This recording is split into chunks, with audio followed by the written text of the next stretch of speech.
Hello, c'est Elisa et tu écoutes Fantasia et je suis ravie de te retrouver pour cet épisode spécial. Comme l'année dernière, je participe cette année au Podcaston et cette année, j'ai eu la chance d'échanger avec Alice que je vais te présenter juste après. D'abord, petit rappel, le Podcaston, c'est quoi ? Le Podcaston, c'est un événement caritatif qui est librement inspiré du Z-Event et qui permet de mettre en lumière des acteurs du quotidien qui s'engagent pour des causes qui leur sont chères. Si jamais tu veux retrouver les autres podcasts, tu peux te rendre sur Podcaston, donc comme Téléthon, donc avec un H entre le T et le O, donc sur podcaston.org pour retrouver tous les autres podcasts qui participent. On est vraiment énormément de podcasteurs à participer à cet événement. C'est vraiment l'alibi en fait pour parler de causes importantes. On est, je crois, plus de 450 podcasts à faire un épisode sur un sujet en particulier ou sur une entreprise ou sur une asso en particulier. L'année dernière, je parlais d'HUP, je parlais du SOH. J'ai aussi parlé très brièvement de Cap Emploi d'ailleurs. Et cette année, on parle de Petite Mue. Donc à cette occasion, j'ai eu la chance d'échanger avec Alice. Alice, elle a fondé Petite Mue, donc qui est un média de sensibilisation au handicap invisible, avec Anaël. Et pendant cet échange, on a eu l'occasion de discuter de l'incidence du handicap sur le quotidien, mais aussi et surtout de son impact au travail et dans nos relations en entreprise et avec les entreprises. Et je te cache pas qu'on a toutes les deux trouvé qu'il y avait encore autant de leviers à activer que de travail en termes de sensibilisation et d'éducation pour construire un monde professionnel plus inclusif. Donc l'idée, c'est que je vais te partager un peu les réflexions qui ont émergé de notre échange. Mais d'abord, je voudrais te parler de Petite Mue plus en détail. L'histoire de Petite Mue, en fait, c'est la rencontre entre Alice et Anaël, qu'on a cité précédemment. Alice, elle a une maladie auto-immune qui se déclare il y a quelques années et elle découvre ce qu'est en fait la transition entre un mode de vie de personnes qu'on va dire valide et un mode de vie qui est contraint par des problèmes de santé. Et donc elle tente d'adapter son quotidien, elle tente de s'informer, elle tente de s'éduquer, de trouver des infos sur le sujet, mais elle est face à une absence de ressources. Et du coup, c'est là que son chemin vers l'engagement à elle commence, comme celui d'ailleurs de beaucoup de personnes en situation de handicap. Et donc là, elle se dit, bon, il y a un truc à faire. Il faut savoir que 80% des personnes en situation de handicap ont en fait un handicap qui est invisible. Et le problème, c'est que plus ton handicap est invisible, plus il est invisibilisé. Je pense notamment, par exemple, aux pictos handicapés sur les places de parking ou dans les transports, qui est sur fond bleu avec un bonhomme en chaise roulante ou avec une canne. Donc finalement, si t'as pas un fauteuil roulant ou une canne dans l'inconscient collectif, finalement, t'es presque pas en situation de handicap. Déjà là, en fait, on n'est pas forcément ouvert à l'idée que le handicap ne se voit pas. Je fais une parenthèse ici, lors de mon voyage à Londres, sur les toilettes pour les personnes en situation de handicap, il y avait un mot « Tous les handicaps ne se voient pas ». J'ai trouvé ça génial et j'ai trouvé que c'était dommage qu'on ne fasse pas la même chose en France. Mais donc, plus ton handicap est invisible et plus il est invisibilisé. Et plus il est invisibilisé, moins tu vas vouloir en parler parce que plus tu vas te sentir comme un imposteur et donc plus tu vas essayer de t'adapter et de compenser en cachant cette compensation. Et donc plus tu t'adaptes, plus t'es fatigué et plus c'est difficile, plus ça fait de la charge mentale et de l'organisation en plus. Et moins t'es à l'aise d'en parler parce que moins tu te dis que c'est légitime, sinon pourquoi tu t'adapterais ? Et moins du coup les entreprises vont se sentir concernées par le handicap en question. On voit qu'on a encore beaucoup de boulot en France pour sensibiliser à ce sujet-là. Donc on comprend bien ici qu'en fait, il y a une vraie utilité à la fois professionnelle mais aussi sociétale d'éduquer. Parce que tant que les gens ne seront pas éduqués dans la société, ils ne seront pas éduqués sur leur milieu professionnel et vice-versa. Donc avec Anaël, qui adore créer des BD, eh bien Alice se lance dans ce projet pas trop sérieux entre guillemets. Et donc leur but à travers ce projet-là, c'est de donner la parole à ceux qu'on invisibilise directement sur les réseaux sociaux, à la fois par des contenus BD, mais aussi par des interviews. À côté, chacune d'entre elles travaille, mais donc toutes les deux finalement sont confrontées à ce manque de sensibilisation, et donc elles décident conjointement à leur action sur les réseaux sociaux de lancer des interventions et des ressources de sensibilisation au handicap invisible directement dans les entreprises. Aujourd'hui, leur compte Insta, c'est presque 26 000 followers et elles sont intervenues dans plus de 45 entreprises de toute taille. Donc voilà pour le pitch de Petite Mue. Du coup, d'abord, avec Alice, on a commencé à faire un peu un état des lieux de la perception du handicap en entreprise. Et pour tout te dire, pas loin d'une semaine après notre discussion, j'ai pu entendre certaines choses en discutant avec des DRH qui étaient conscients qu'ils étaient là quand même dans le but de recruter des personnes en situation de handicap, mais qui disaient oui, mais vous comprenez bien que quand même le télétravail c'est quelque chose de compliqué à organiser. Vous comprenez bien que tout le monde veut bosser dans des antennes centrales et faciles d'accès. Et je vous avoue que ça a quand même un peu piqué quand j'ai entendu ça. On fait une parenthèse ici, mais une personne en situation de handicap qui demande une adaptation de proximité entre son domicile et son lieu de travail, par exemple, c'est quand même possible sur le plan pratique, c'est pas quelque chose qui est non plus ubuesque, mais c'est pas non plus un choix, c'est-à-dire que ça peut pas se mettre au même niveau que tout le monde veut un endroit accessible. Là, on parle pas d'un choix, on parle quand même d'une condition sine qua non à prendre un travail, en fait. Et donc, avec Alice, on a eu l'occasion de discuter de ça, du fait que parfois, les demandes de compensation, elles sont plutôt comprises comme une exigence ou comme une volonté, alors que finalement, il y a des choses à faire, il y a des leviers à activer, il y a même des choses qui sont prévues par la loi, mais parfois, par manque d'information, par manque de formation ou par manque de connaissance de ces leviers, justement, c'est compliqué. La première chose qu'il faut bien comprendre, et ça c'est un apport de ma part, c'est que quand on a une ERQTH, qu'on la demande et qu'on se la voit octroyer, on n'a aucune obligation de la divulguer à l'entreprise. Donc si on souhaite faire valoir ses droits, évidemment qu'il faudra la déclarer, sinon c'est pas possible. Par contre, le truc, c'est que la RH va pas pouvoir faire la promotion de votre handicap en entreprise. Elle va pas diffuser le fait que vous soyez en situation de handicap. Pourtant, le service RH a pour job, ou en tout cas la mission handicap, selon l'entreprise, a pour job d'adapter votre poste de travail, de compenser les difficultés que vous rencontrez en entreprise. Forcément, parfois, les moyens de compensation, ils vont être visibles. On vous commande un nouveau fauteuil, on réorganise votre travail, etc. Et donc, ça va questionner des collègues qui, de fait, ne sont pas au courant que vous avez une ERQTH, puisque ça n'a pas été dit forcément par vous, ni par la RH. Donc, évidemment, ça peut mettre une sacrée pagaille dans l'ambiance du travail. Et là-dessus, Alice m'expliquait que pour elle, pour sensibiliser, en fait, il faut dialoguer, on n'a pas le choix. Et avec tout le monde, c'est-à-dire tant du point de vue du service RH que du point de vue des collègues. Il faut être clair, il faut expliquer, il faut vulgariser, d'autant plus que chaque handicap est différent et est fluctuant et que ça le rend d'autant plus difficile à comprendre. Si on savait tous que les personnes en situation de handicap, elles sont en fauteuil roulant, elles ont tel besoin et elles ont tel niveau d'énergie tous les jours, ça serait évidemment bien plus facile de pouvoir adapter leur poste. Là, la difficulté, c'est justement qu'il y a tellement de diversité dans les types de handicap et dans les handicaps et dans les expériences des personnes que c'est extrêmement compliqué d'arriver à vulgariser suffisamment, à faire suffisamment de pédagogie et à éduquer les gens. C'est une partie du problème. Et donc, en fait, Alice me disait que c'était vraiment primordial de communiquer et d'être transparent à partir du moment où on en parle, parce que ça évite justement qu'il y ait ces problèmes d'incompréhension vis-à-vis des collègues. Alors vous allez me dire, ouais, mais c'est pas la responsabilité de la personne en situation de handicap de convaincre les collègues du bien fondé du truc. Et sur l'idée, je suis d'accord avec ça. Pour autant, si la personne en situation de handicap le fait pas, le problème c'est que ça peut vite entraîner des problèmes relationnels avec les collègues, de la jalousie mal placée, etc.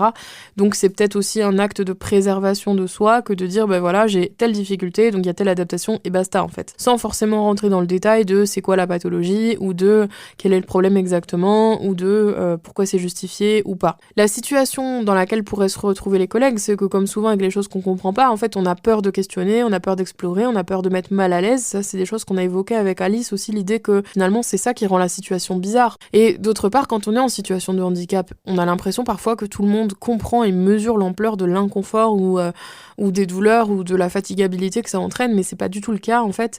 Alice me rappelait ça et c'est très juste. On a l'impression en fait que tout le monde est éduqué au même niveau que nous, mais pas du tout. En fait, on est dans une bulle. Mais quand on sort de cette bulle, on se rend compte que finalement les gens sont pas forcément aussi au fait que ce qu'on pensait.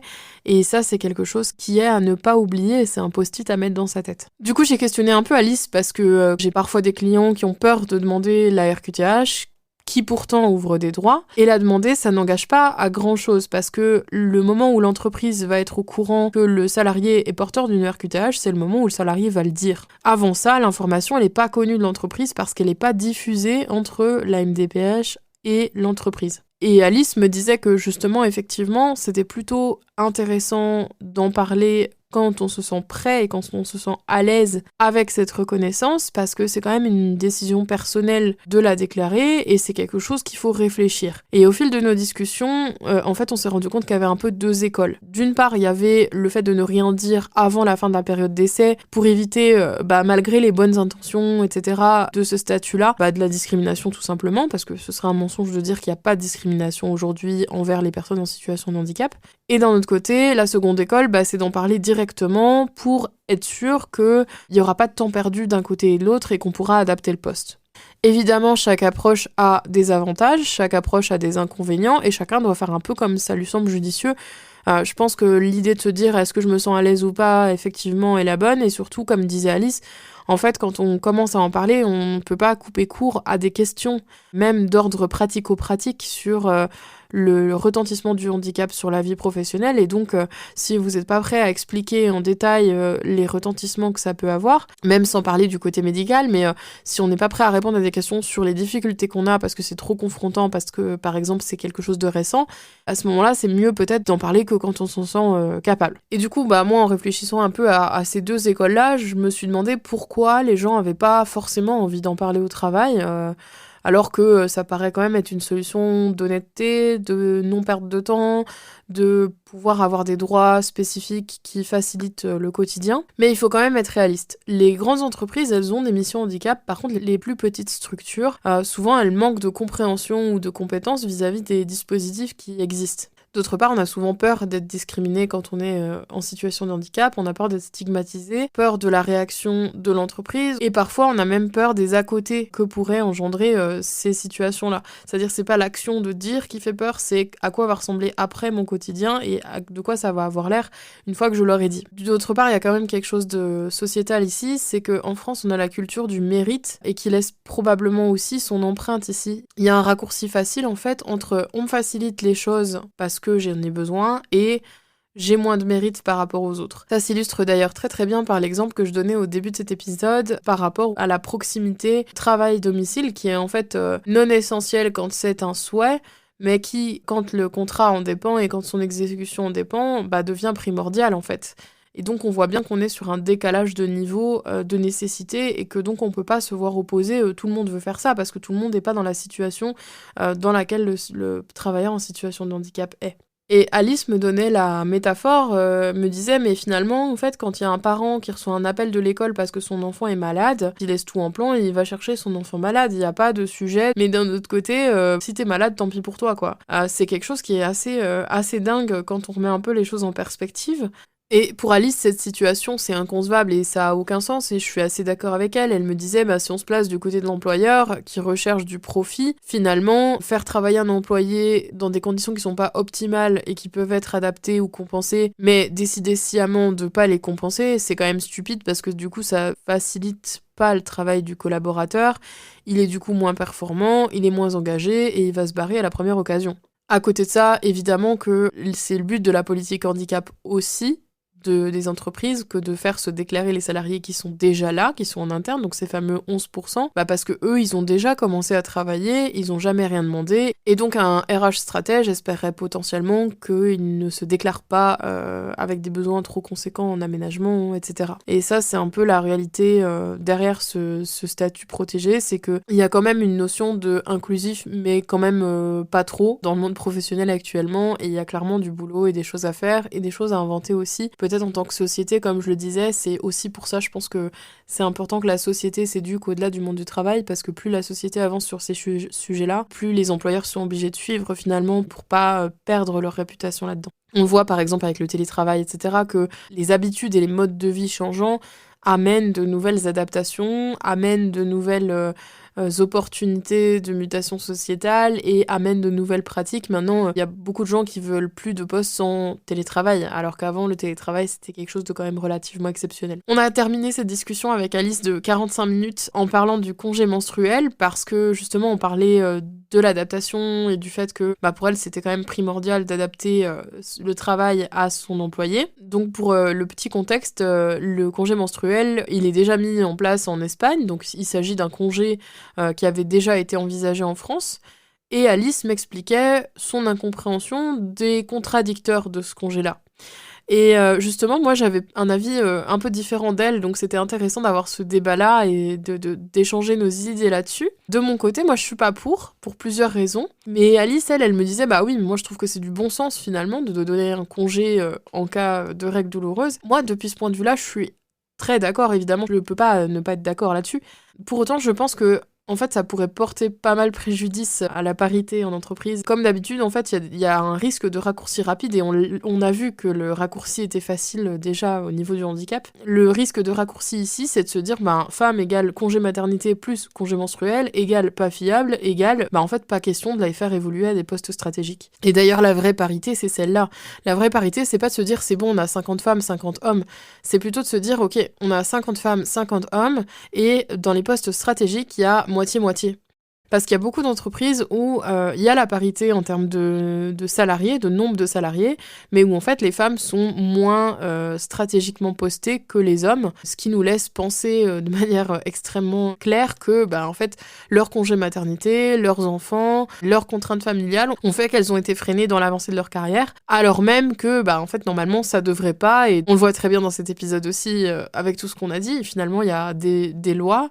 Mais derrière, il y a aussi des raccourcis faciles, il y a aussi des détours, et il y a aussi des choses qui sont pas forcément appliquées de la même manière que ce qui était prévu au départ. Et c'est pas spécifique à l'égalité ou à la diversité ou à l'inclusion. C'est toujours en fait qu'il y a un décalage entre la loi, la manière dont elle a été pensée, et la manière dont elle est appliquée. Après, Alice m'avançait aussi l'idée que ce type de congé devait être justifié par un arrêt de travail, donc finalement ça rejoignait un petit peu les mécanismes d'affection longue durée qui existent déjà, où tu peux prendre un arrêt de travail sans carence si tu as une ALD. Et dans ce cadre-là, je pense que ça fait sens et que c'est complètement logique. Par contre, si c'est juste un congé genre youpi tu prends 3 jours, un peu comme tu veux, si c'est pas inclus dans un dispositif de santé, en fait ça peut pas se concentrer que pour les femmes, parce que sinon ça va porter préjudice forcément. Donc peut-être que ça pourrait être mixte en fait, et tout simplement se baser sur la confiance.